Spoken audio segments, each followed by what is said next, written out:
Everyone loves a good old power demonstration, unless it's from a Russian dude named Putin. That guy is by no means a superhero. But hey, I'm not here to get political or anything like that. I'm just a regular nerd who loves superhero movies. And my area of expertise is showing love to some of the best scenes from our favourite comic book franchises. Today I'm doing some fan service with volume 2 of my top 10 superhero power demonstrations. Yeah, I can see the numbers. You love show-offs. Anyway, prepare yourselves for some more overpowered flexing.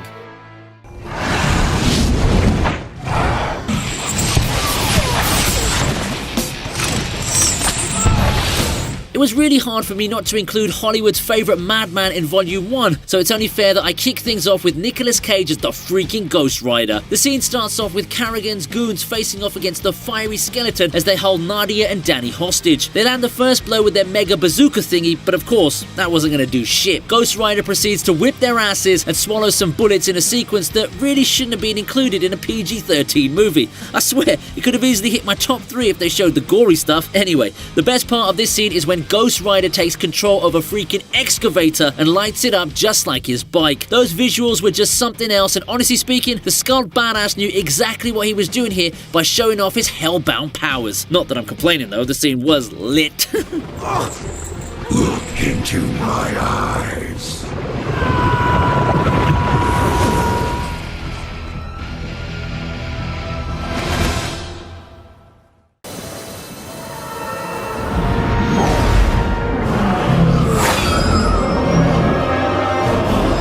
Yeah, I'm sure you're surprised to see this one only at number 9, but that only goes on to show how power-packed this list really is. The X-Men are on their way to stop Stryker from turning Professor X into a killing machine, and they're met with some obvious resistance when the X-Jet is attacked by a bunch of fighter jets. That's Storm's cue to summon countless tornadoes and finally redeem her character after she was criminally underpowered in the first X-Men movie. Yeah, she doesn't destroy all the jets, but that was just to allow Jean to give us a glimpse of the Phoenix. Apart from the obvious plot devices, the effects are pretty good for the movie's era, and I don't need to tell you again how awesome it is to be able to summon freaking tornadoes from the comfort of your own jet.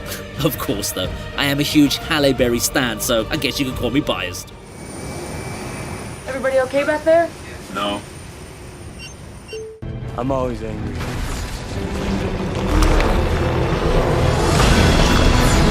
Hulk needs no introduction because he always makes his entrances so damn entertaining. He further cements that notion in what I believe is his most appealing transformation scene. Loki's released the Chitauri army upon New York, and if those alien warriors weren't bad enough, they also brought along these massive leviathans that are basically flying monster whales. Yeah, you definitely don't want to meet one of these, okay? Obviously the Avengers are having a hard time keeping up with the army, but then Bruce Banner makes his entry on a broken down scooter and decides it's time to show the puny god what he's all about. He transforms into the angry green giant and takes down a freaking Leviathan with just one punch. I wonder if Saitama would approve of that. The moment is perfectly synchronized from Hulk's instant transformation to the actual punch, and it was easily one of the highlights of a movie that hasn't really aged well as its sequels. And Hulk. Smash.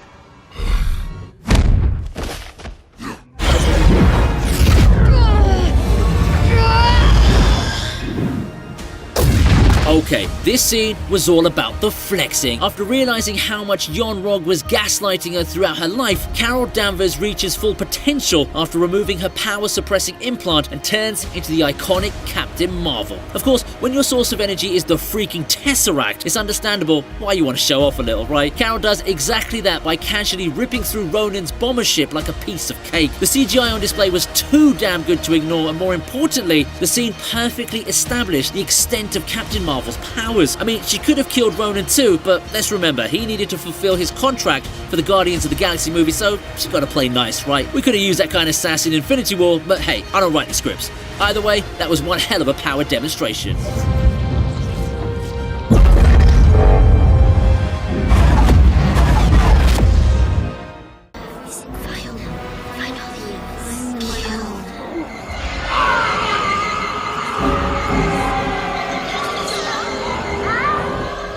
Professor X has been killing it in my recent videos, no pun intended there, and for good reason. I'm pumped for the multiverse of madness. But yeah, even when the psychic Baldy wasn't getting into confrontations with Doctor Strange, he did have an impressive reputation without ever showing off the true extent of his powers. X2 changed that for us when we saw him using Stryker's Cerebro. First, the dude was going to kill all the mutants, and we all breathed a collective sigh of relief when Magneto intervened. Unfortunately, the secondary villain switched the settings to make humans the new target, and what followed was truly horrific. It's not like we got to see anything too graphic, but even the animated simulations of people getting attacked by his psychic waves were a bit too much to take in. Just the idea that Charles Xavier could wipe out all of humanity just by sitting indoors was enough to cement his place as a top-tier mutant, and I am glad that Storm put an end to it at the right time. I guess working from home isn't as safe as we're made to believe.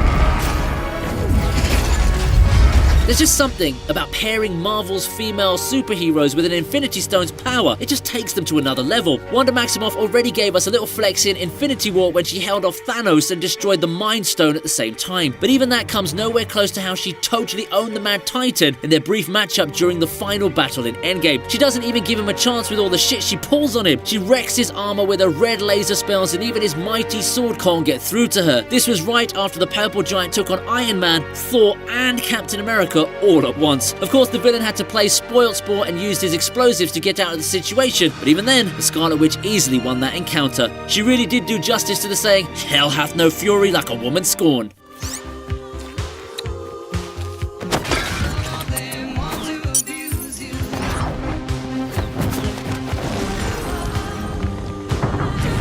This dude has to just pop up whenever the word flex is used. Power demonstrations don't always have to be about overpowered bursts of energy. Sometimes all you need is some music and some super cool editing. We all know the scene I'm talking about here, don't we? After Alex messes up with his laser blast, the X-Mansion is seconds away from total annihilation. Luckily, the speedster reaches the area at the right time and shows off his super speed in an excessive display that actually works because of the added drama. We've all seen the speedster in action before, but this time he's got to work in overdrive as he's got a lot of students to save, and he pulls it off too. There's a certain amount of tension building going on because some of the saves are pretty close calls, so it feels even more satisfying when we see him complete his grand rescue with relative ease.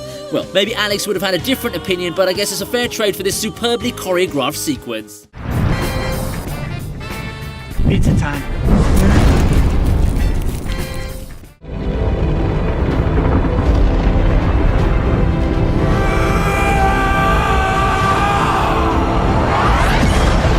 Come on, you know Henry Cavill Superman was gonna show up at some point, right? After Zod unleashes the World Engine to terraform Metropolis, Kal-El teams up with the army to take on the Kryptonian forces. It starts with Superman having to face off against some Doc Ock-looking arms that are a lot tougher to face than Otto Octavius' tech. But then Clark pulls off some serious strength as he takes on a direct hit from the World Engine's energy beam. If that wasn't cool enough, he just flies straight into it right after and destroys the gigantic ship with one blow. Damn, I almost forgot how impressively directed this whole scene was. Of course, we have the iconic Zod versus Superman fight after this, but there's just something about the way Clark shows off his strength in this sequence that just totally blows me away. The only way to know how strong is to keep testing your limits. Just gotta go faster than the speed of light, far beyond the speed of light. You gotta break the rule, Barry, and you gotta do it now.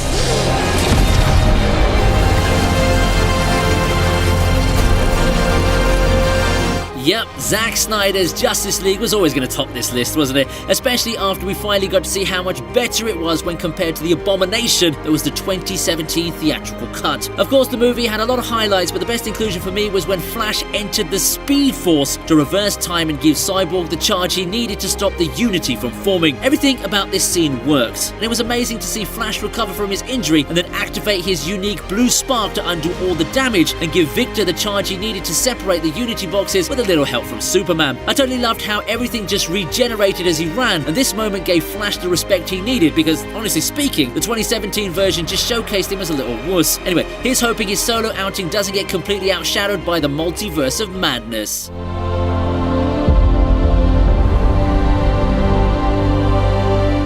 And And there you go. This was volume 2 of my top 10 superhero power demonstrations in the movies. Let me know what you think in the comments or on my new Discord channel. The links to that and my Patreon are available in the description. Like, share and subscribe to keep up with all my latest videos, and follow me on the next one. Ciao!